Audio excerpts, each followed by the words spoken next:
ରାତି 12ଟା ବାହାରେ ପବନ ବହୁଛି। ଆପଣ ଘରେ ଏକୁଟିଆ ବସିଛନ୍ତି। ହଠାତ୍ କେଉଁଠୁ ଶବ୍ଦ ଆସିଲା। ଆପଣଙ୍କ ମନରେ ଭୟ ଆସିଗଲା, ଆଉ ମନରେ ଗୋଟିଏ କଥା ଆସିଲା, ଭୂତ। କିନ୍ତୁ ଯଦି ମୁଁ କହେ ଏହା ଭୂତ ନୁହେଁ, ଆପଣଙ୍କ ମନ ଆପଣଙ୍କୁ କେବଳ ଭୟ ଦେଉଛି। ଆଜି ଆମେ ଜାଣିବା ଭୂତ ସତରେ ଅଛି ନା ଏଇଟା ଗୋଟେ ଅନ୍ଧବିଶ୍ୱାସ। ବହୁତ ବର୍ଷ ପୂର୍ବେ ଲୋକଙ୍କ ପାଖରେ ବିଜ୍ଞାନ ନଥିଲା।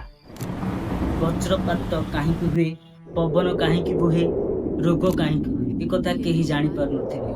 ଆଉ ଯେକୌଣସି ଜିନିଷକୁ ଜାଣିପାରୁନଥିଲେ ତାକୁ ଭୂତ କିମ୍ବା ଅଲୌକିକ ଶକ୍ତି ବୋଲି ଭାବୁଥିଲେ। ଏହିଭଳି ଭାବେ ଭୂତର କାହାଣୀ ଆରମ୍ଭ ହେଲା। ଗୋଟିଏ ଛୋଟ ଉଦାହରଣ। ଘରର ଗୋଟେ କୋଣରେ ଗୋଟିଏ ସାର୍ଟ ଝୁଲୁଥିଲା।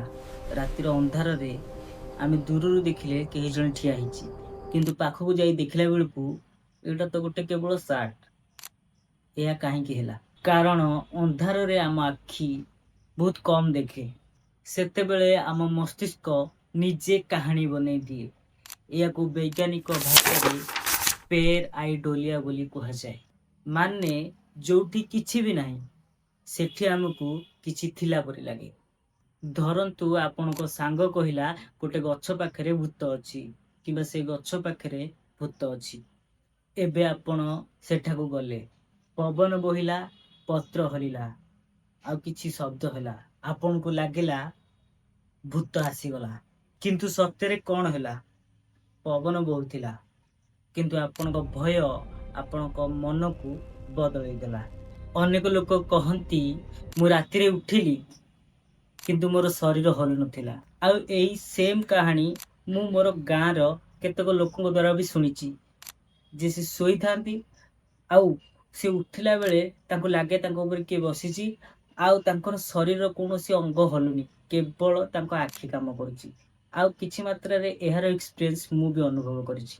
ବହୁତ ଲୋକ ଭାବନ୍ତି ଏଇଟା ଭୂତ, କିନ୍ତୁ ଡାକ୍ତରମାନେ କହନ୍ତି ଏହାର ନାମ ହେଉଛି ସ୍ଲିପିଂ ପାରାଲିସିସ୍। ଏହା ଗୋଟିଏ ସାଧାରଣ ଘୁମ ଅବସ୍ଥା।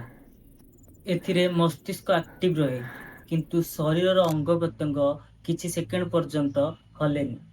ସେଇଥିପାଇଁ ଅନେକ ଲୋକଙ୍କୁ ଲାଗେ ପାଖରେ କିଏ ଅଛି, ଅଥବା ତାଙ୍କ ଛାତି ଉପରେ କିଏ ବସିଯାଇଛି, କିନ୍ତୁ ସେଠି କିଛି ବି ନଥାଏ। ଆଜି ମୋବାଇଲ ଦ୍ୱାରା ବହୁତ କିଛି ତିଆରି କରାଯାଇପାରିବ। ଭିଡ଼ିଓକୁ ଏଡିଟ୍ କରାଯାଇପାରିବ। AI ଦ୍ୱାରା କୌଣସି ନକଲି ଭିଡ଼ିଓ ତିଆରି କରାଯାଇପାରିବ।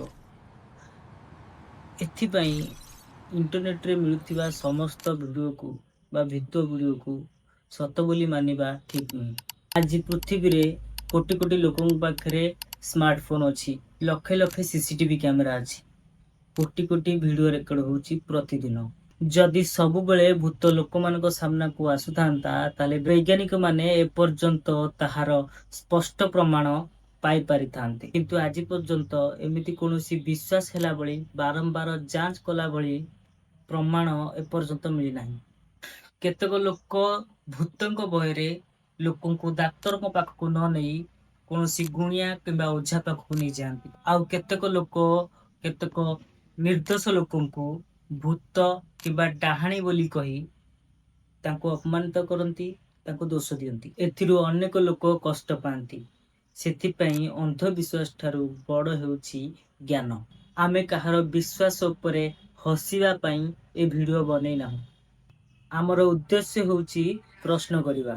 ବିଜ୍ଞାନରେ କୌଣସି କଥାକୁ ସତ ବୋଲି କହିବା ପୂର୍ବରୁ ପ୍ରମାଣ ଦରକାର। ଆଜି ପର୍ଯ୍ୟନ୍ତ ଭୂତର ଅସ୍ତିତ୍ୱକୁ ପ୍ରମାଣ କଲା ଭଳି କୌଣସି ବିଶ୍ୱାସ କଲା ଭଳି ବୈଜ୍ଞାନିକ ପ୍ରମାଣ ନାହିଁ। ତେଣୁ ବର୍ତ୍ତମାନ ବିଜ୍ଞାନ ଅନୁସାରେ ଭୂତକୁ ସତ ବୋଲି ମାନିବାରେ କୌଣସି ପର୍ଯ୍ୟାପ୍ତ ପ୍ରମାଣ ନାହିଁ।